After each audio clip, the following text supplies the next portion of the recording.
রয়েছি গুলিস্তানের 0 পয়েন্ট মোড়ে। আজকে পূর্ব নির্ধারিত যে কর্মসূচি গণপদযাত্রা, সেই গণপদযাত্রা নিয়ে কিন্তু শিক্ষার্থীরা অবস্থান এবং কিন্তু এখানে বিপুল সংখ্যক শিক্ষার্থীর অবস্থান কিন্তু আমরা দেখছি। ঢাকা বিশ্ববিদ্যালয়ের গ্রন্থাগারের সামনে থেকে একেবারে কিন্তু এসে এখানে ব্যারিকেড ভেঙে বের হওয়ার চেষ্টা করছেন শিক্ষার্থীরা।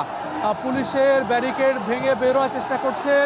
এই মুহূর্তে রয়েছি আমরা 0 পয়েন্ট মোড়ে, গুলিস্তান 0 পয়েন্ট মোড়ে। এমন উত্তেজনা কিন্তু এর আগে আমরা লক্ষ্য করছিলাম। বিপুল সংখ্যক আইন শৃঙ্খলা রক্ষাকারী বাহিনীর উপস্থিতি, তার মধ্যেই কিন্তু আসলে পুলিশের ব্যারিকেড ভেঙে কিন্তু এগিয়ে যাওয়ার চেষ্টা শিক্ষার্থীদের। বৈষম্য বিরোধী ছাত্র আন্দোলনের ব্যানারে যে আন্দোলন, সেই আন্দোলনে কিন্তু একেবারে মুখোমুখি অবস্থান আইন শৃঙ্খলা রক্ষাকারী বাহিনী এবং সাধারণ শিক্ষার্থী।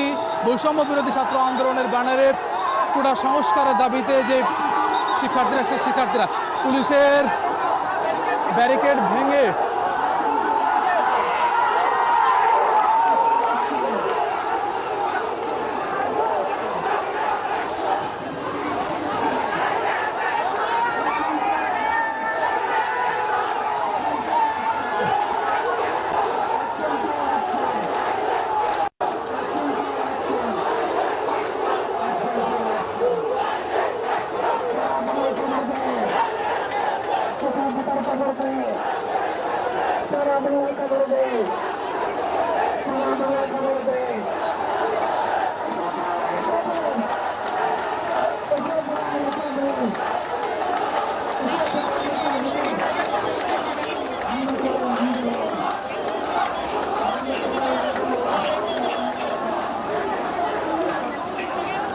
ভাই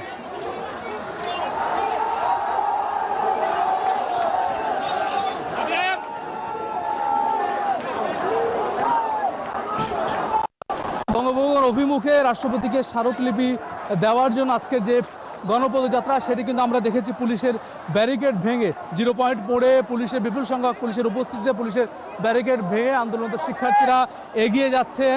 তারা বঙ্গভবন অভিমুখে তাদের যে গণপদযাত্রা, এই পদযাত্রায় তারা রাষ্ট্রপতি বরাবর স্মারকলিপি দেওয়ার এই কর্মসূচি নিয়েছেন। সেই কর্মসূচিতে কিন্তু আমরা দেখছি বিপুল সংখ্যক শিক্ষার্থী আজকে অংশ নিয়েছেন। বৈষম্য বিরোধী ছাত্র আন্দোলনের ব্যানারে কোটা পদ্ধতির সংস্কার চেয়ে তাদের যে দাবি, বাংলা ব্লকেড অর্থাৎ অবরোধ করার যে কর্মসূচি, সেই কর্মসূচি পেরিয়ে আজকে গণপদযাত্রা, রাষ্ট্রপতি বরাবর স্মারকলিপি দেওয়ায় যে কর্মসূচি বঙ্গভবন অভিমুখে গণপদযাত্রা, সেটি ঢাকা বিশ্ববিদ্যালয়ের গ্রন্থাগারের সামনে থেকে শুরু হয় বেলা 12টার দিকে। আর শাহবাগ হয়ে মৎস্য ভবন হয়ে প্রথম প্রেস ক্লাবের সামনের সড়কে পুলিশের বাধার মুখে পড়ে। বাধা এরপর সুপ্রিম কোর্টের সামনে কিন্তু আমরা দেখেছি সুপ্রিম কোর্টের সামনে পুলিশের বাধা অতিক্রম করে শিক্ষার্থীরা এগিয়ে যায় এবং সবশেষ 0 পয়েন্ট মোড়ে সচিবালয়ের সামনের সড়কটিতে কিন্তু পুলিশের তীব্র বাধার মুখে পড়ে আন্দোলনকারী শিক্ষার্থীরা। বৈষম্য বিরোধী ছাত্র আন্দোলনের ব্যানারে আন্দোলনরত শিক্ষার্থীরা সেই ব্যারিকেড ডিঙিয়ে ব্যারিকেড অতিক্রম করে কিন্তু আমরা দেখছি এখন স্টেডিয়ামের, বঙ্গবন্ধু জাতীয় স্টেডিয়ামের সামনে দিয়ে গুলিস্তান মোড়ের দিকে আন্দোলনরত শিক্ষার্থীরা। বৈষম্য বিরোধী ছাত্র আন্দোলনের ব্যানারে যে আন্দোলন, সেই আন্দোলনরত শিক্ষার্থীদের আমরা দেখছি এই জায়গাটিতে গুলিস্তান অভিমুখে গুলিস্তানের সামনে বাসের যানজটের একটি চিত্র আমরা দেখছি। সেটির সামনে কিন্তু শিক্ষার্থীরা অবস্থান নিয়েছে বঙ্গভবন অভিমুখে তাদের এই গণপদযাত্রা। এই পদযাত্রাকে দিয়ে কিন্তু তারা স্মারকলিপি দেওয়ার জন্য কিন্তু আসলে তারা আসে, নানান ধরনের স্লোগান কিন্তু তারা এখন দিচ্ছে।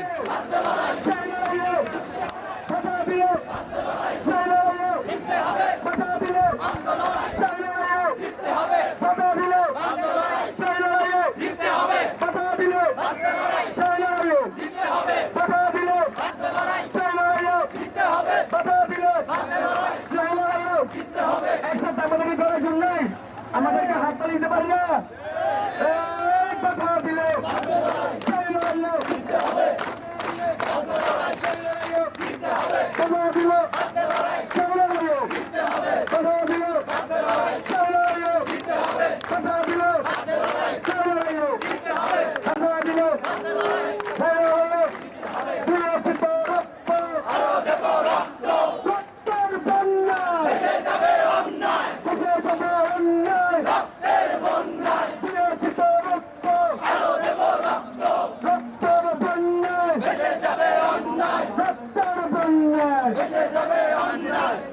সংগ্রামের বন্ধুগণ, ঢাকা মেট্রোপলিটন পুলিশ আমাদের আজকের শান্তিপূর্ণ গণ পদযাত্রাকে বাধা সৃষ্টি করার জন্য আমি দেখে এসেছি তারা